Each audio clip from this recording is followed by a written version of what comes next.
Hello everyone. आज के section में हम करेंगे 10th क्लास की इंग्लिश की बुक फर्स्ट फ्लैश का पोएम करेंगे dust of snow. Dust of snow chapter किसके द्वारा लिखा गया है? रॉबर्ट फ्रॉस्ट के द्वारा ये जो हमारा पोएम है हमारी लिखी गई है। ये पोएम जो है हमारी किसके ऊपर है? Dust of snow. Means dust का मतलब आप लोगों को पता होगा, एक्चुअल में हमारी लाइफ में डस्ट को माना जाता है धूल, तो यहाँ पर भी धूल ही है, बट डस्ट ऑफ स्नो, बर्फ़ की धूल है।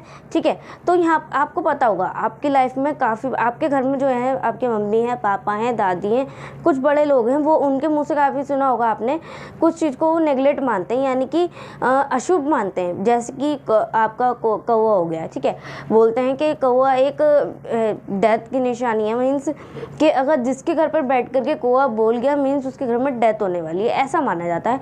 या फिर यहाँ पर एक पेड़ के नाम का यूज़ किया गया, वो है हेमलॉक ट्री भी एक दुख का सिंबल माना जाता है। ठीक है, तो इस चैप्टर में बताएंगे कैसे पोएट जो था दुखी है स्टार्टिंग में, लेकिन वो डस्ट ऑफ स्नो की वजह से लास्ट में उसकी सैडनेस जो है हैप्पी में बदल गई। कैसे हम ये पढ़ेंगे।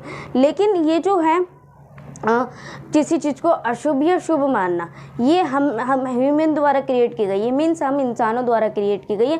भगवान जी ने ऐसा कुछ नहीं कहा है कि ये चीज़ अशुभ है या ये चीज़ शुभ है। मीन्स आप खुद सोचने वाली बात है, जिसकी गारंटी मतलब मेरी लाइफ का मुझे खुद नहीं पता कि मैं कब तक जीऊँगी, तो मैं आपकी लाइफ की गारंटी का क्या बता सकती हूँ कि आप कितना जी सकते हो।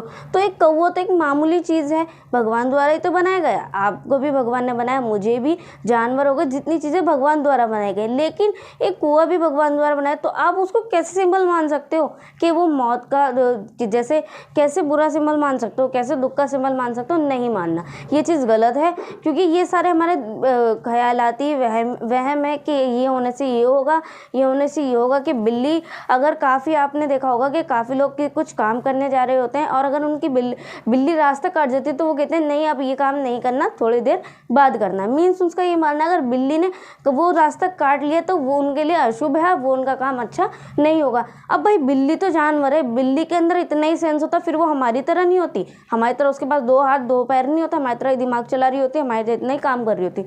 लेकिन अगर इतना ही सेंस होता, भाई मुझे अगर जहाँ जाना है मैं तो जाऊँगी, मैं अगर किसी के लिए शुभ हूँ या अशुभ हूँ तो वो जानेगा ना, मुझे क्या पता। इसलिए बिल्ली अपना निकल के जा रही है, लेकिन शुभ अशुभ आप मान रहे हो उसे, लेकिन ये चीज़ गलत है। कोई चीज़ शुभ अशुभ नहीं होती, आपकी मानने ना मानने वाली बात है।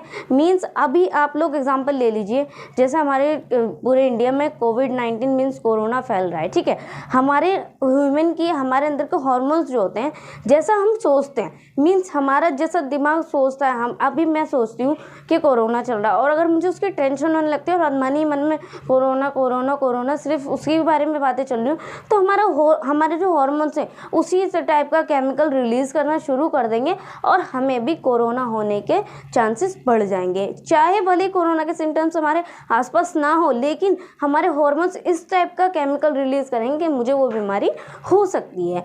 तो हमारा दिमाग इतना ज़्यादा पावरफुल है, जैसा हम सोचते हैं वो वैसे ही केमिकल रिलीज़ करता है। आप जैसा सोचोगे, आप जैसा मानोगे, आपके साथ वैसा ही होने लगेगा।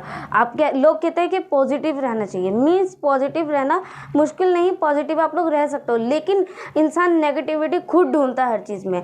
ठीक है, नेगेटिविटी इंसान के अंदर खुद आती है। वो शुभ अशुभ, ये कलर शुभ है, ये चीज़ मैं पहन के आऊँगा तो मेरा काम अच्छा होता है, और अगर मैंने ये काम कर लिया तो मेरा काम अच्छा नहीं होगा। अब काफ़ी लोग दही चीनी खा करके जाते हैं किसी काम को करना, उनका मानना है कि अगर हम दही चीनी खा करके जाते हैं तो हमारा काम अच्छा होता है। मीन्स आप दही चीनी नहीं खा के जाओ तो काम आपका जब भी अच्छा होगा, ऐसा कुछ नहीं है। ये हमारे ह्यूमंस की द्वारा क्रिएट की गई चीज़ें हैं कि क्या चीज़ अशुभ है और क्या चीज़ शुभ है, ऐसा कुछ नहीं है। भगवान जी की तरफ से ऐसा कुछ नहीं है, सब चीज़ नॉर्मल है।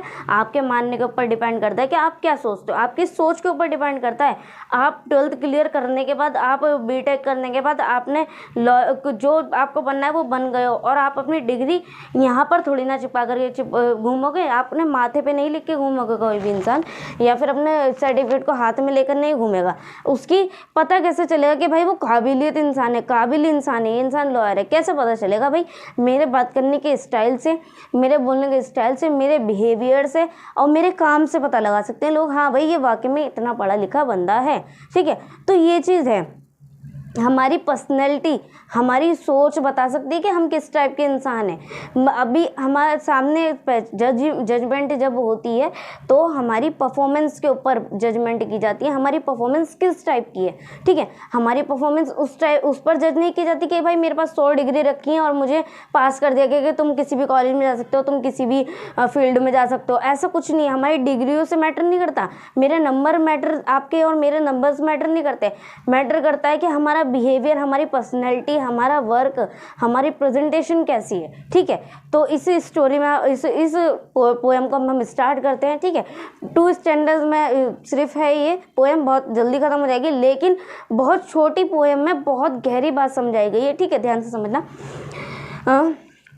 The way a crow snow down on me, the dust of snow from a hemlock, यानी कि the way a crow means starting में ही कौवे का यूज़ किया गया है, मतलब कौवे के बारे में बताया गया है। Snow down on me means, अब हमें यहाँ पर, और the dust of snow means एक बारी क्या, हमारा पोइट जो है वो थोड़ा सा सैड है। सैड कैसे पता चला, मैंने बताया ना आपको, क्रो जो है उसको और हेमलॉक ट्री को निराशा यानी कि दुख का सिंबल माना गया। तो हमें इससे पता चलता है कि भाई हमारा पोइट जो है दुखी है, मीन्स निराश है, ठीक है।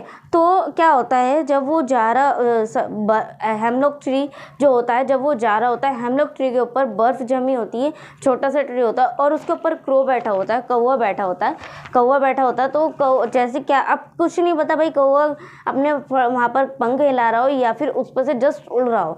तो क्या होता है, हेमलॉक ट्री के नीचे से जैसे ही हमारा पोएट निकलता है तो उसके ऊपर डस्ट ऑफ स्नो गिरती है। डस्ट ऑफ स्नो गिरते ही उसका मूड चेंज हो जाता है, ठीक है। वो सैड था, उसका मूड कैसे चेंज हो जाता है, डस्ट ऑफ स्नो मीन्स बर्फ उसके ऊपर गिरती है और ठीक है। अब हमें नहीं पता भाई कैसे गिरी, को हिल रहा था या फिर उड़ रहा था, डजेंट मैटर, बस यहाँ पर ये बताया गया है कि उसके ऊपर डस्ट गिरती है बर्फ की, ठीक है। नेक्स्ट स्टैंजा पढ़ते हैं हम।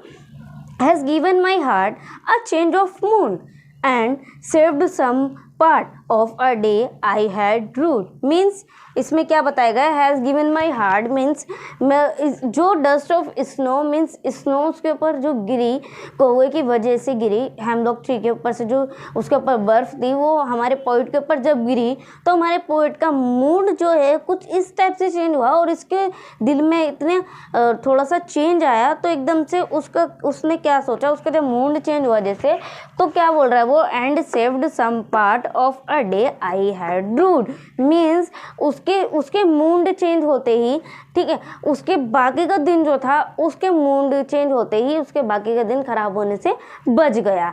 किसकी वजह से, कौवे की वजह से। कौवा उसके ऊपर बैठ के हेमलॉक ट्री के ऊपर बैठा था, हेमलॉक ट्री के ऊपर उसने उड़ा, क्या किया कुछ नहीं पता, डस्ट ऑफ स्नो में स्नो उसके ऊपर आकर के गिरती है और उसे इतना अच्छा फील होता है और उसका बाकी का दिन चेंज हो जाता है, खुशी में चेंज हो जाता है और उसका हार्ट भी चेंज हो जाता है, उसका बाकी का दिन खराब होने से बच जाता है, ठीक है।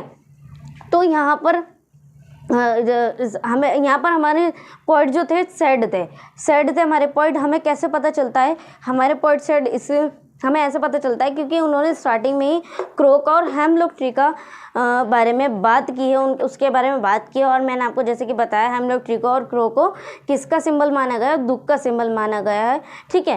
तो इसलिए फिर उसके बाद जब डस्ट ऑफ स्नो उनके ऊपर गिरती है तो उनके हार्ट में कुछ इस तरीके से चेंज होता है, उनका मूड इस तरीके से चेंज होता है कि उनका बाकी का दिन जो होता है ख़राब होने से बच जाता है। आपको पता है ना, आपका अगर दिन खराब जा रहा हो और आपके साथ कोई उस दिन में कुछ अच्छी चीज़ हो जाए तो आपका बाकी का दिन खराब होने से बच जाता है, ठीक है। तो यहाँ पर यही है। यहाँ पर आपको फिर से मैं एक बार बता देती हूँ, हम लोग का मतलब है यहाँ पर धतूरे का पौधा होता है एक छोटा सा, ठीक है, इस तरीके का। रूड मीन्स पछतावे में खोना, मीन्स जो उसका दिन बाकी का था वो पछतावे में जाता, मीन्स खराब जाता उसका दिन, वो खराब होने से बच गया था। डस्ट ऑफ स्नो यानी कि बर्फ़ की धूल। अब the dust of snow mean the fine practically of snow means, यानी कि डस्ट ऑफ स्नो एक प्रैक्टिकली, स्नो मीन्स बर्फ, ठीक है। The falling of snow on the poet change his mood, means snow गिरने से पोइट का मूड जो है कैसे चेंज हुआ। The soft and cold touch of, यानी कि सॉफ्ट, या आपने कभी बर्फ़ को हाथ में लिया हो तो आपको पता होगा बर्फ़ काफ़ी ठंडी होती है, मीन्स वो तो एक धूल थी तो और वो काफ़ी सॉफ्ट सी थी और ठंडी थी, ठीक है। तो उसको टच किया उस स्नो ने, and change the poets mood, उसको जब स्नो ने टच किया तो उसका मूड क्या हुआ, चेंज हो गया, फ्रॉम सैड टू हैप्पी, काहे में, दुख से खुशी में चेंज हो गया उसका मूड। मैंने आपको वर्ड मीनिंग्स बता दिए और इस स्टोरी का मीनिंग पूरा, मैंने पोएम का पूरा मीनिंग समझा दिया। और पोएम और पोइट के नाम आपके चैप्टर्स में जितने भी आपकी बुक में जितने भी पोएम और पोइट्स आएंगे आपको उनके नाम लर्न करने हैं, क्योंकि एक क्वेश्चन ये भी आता है एग्जाम्स में कि पोएम और पोइट्स के नाम लिखो, ठीक है। अब हम आगे करते हैं। अब हम पोएम में कुछ पोएटिक डिवाइस जो है वो देख लेते हैं, क्या क्या पोएटिक डिवाइस हमारी यूज़ हुए हैं, ठीक है। तो सबसे पहले हमारा आता है इंजैबमेंट। इंजैबमेंट में क्या होता है, सेम सेंस कॉन्सोनेंट इन 4 लाइन्स, मीन्स इंजैबमेंट मीन्स क्या होता है, जैसे आपको पता होगा कुछ वर्ड्स लिखा गया फिर ऐसे करके कॉमा लगाया जाता है, फिर ऐसे करके यहाँ पे फुल स्टॉप आ गया, फिर नेक्स्ट लाइन शुरू हुई। लेकिन यहाँ पर इंजैबमेंट का मतलब है सेम सेंस कॉन्सोनेंट इन 4 लाइन्स या फिर 2 लाइन्स, ठीक है। तो यहाँ पर क्या है, जैसे आप अपनी पोएम का भी एग्जाम्पल ले सकते हो, the way a crow a snow down on me, the dust of snow for a hemlock, फिर यहाँ पर आके फुल स्टॉप आ रहा है, मीन्स पूरी एक स्टैंड चला है और फिर फुल स्टॉप आया, ना ही कहीं क्वेश्चन मार्क, ना ही फुल स्टॉप कुछ कहा, ना ही कहीं कॉमा वगैरह कुछ नहीं है, डायरेक्ट यहाँ पर फुल स्टॉप आया हमारा। अब हमारा नेक्स्ट स्टैंड अभी देख सकते हो आप, has given my heart a change of mood and saved some part of a day I had rued, means यहाँ पर भी लास्ट में फुल स्टॉप आया है, ठीक है। आपको इंजॉयमेंट समझ में आ गया होगा। अब हमारा एलिमेशन, ठीक है।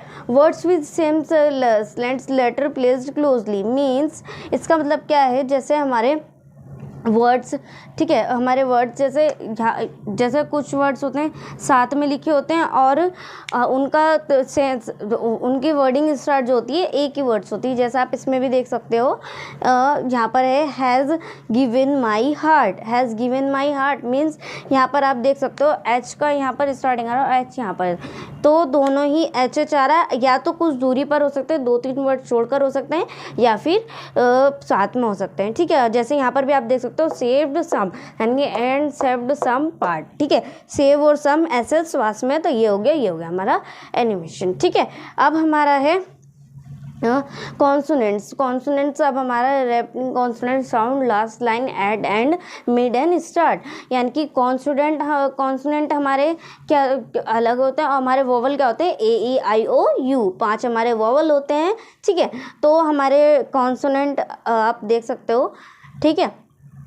कॉन्सोनेंट हमारी क्या है इसके अंदर देख सकते हो आप, लास्ट लाइन में आप of a day I had rued, means यहाँ पर हमारे पोएटिक डिवाइस जो है यहाँ पर डी और डी तीनों में ही डी लास्ट में आ रहा है, ठीक है, समझ में आ गया होगा आपकी। और इसके अंदर हम देख लेते हैं राइमिंग, हमारी जो राइमिंग है इसके अंदर वो क्या है, तो हमारा आप देख सकते हो द वे अ क्रो, इसकी first line same third line से मैच हो रही है, यानी कि दो वर्ड जो आपस में मेल खा रहे हैं वो हमारे राइमिंग स्कीम कहलाते हैं स्किल, ठीक है। तो यहाँ पर है the way a crow snow down on me, the dust of snow, ये मैच नहीं हो रहा, the way a crow the dust of snow, ये दोनों मैच हो रहा, तो ए बी हो गया हमारा, ठीक है। और इस वाले सेकंड स्टैंजा में देख लेते हैं हम, has given my heart and saved some part, ये दोनों आपस में मेल खा रहे हैं, तो हमारा ए बी और सी डी, ठीक है।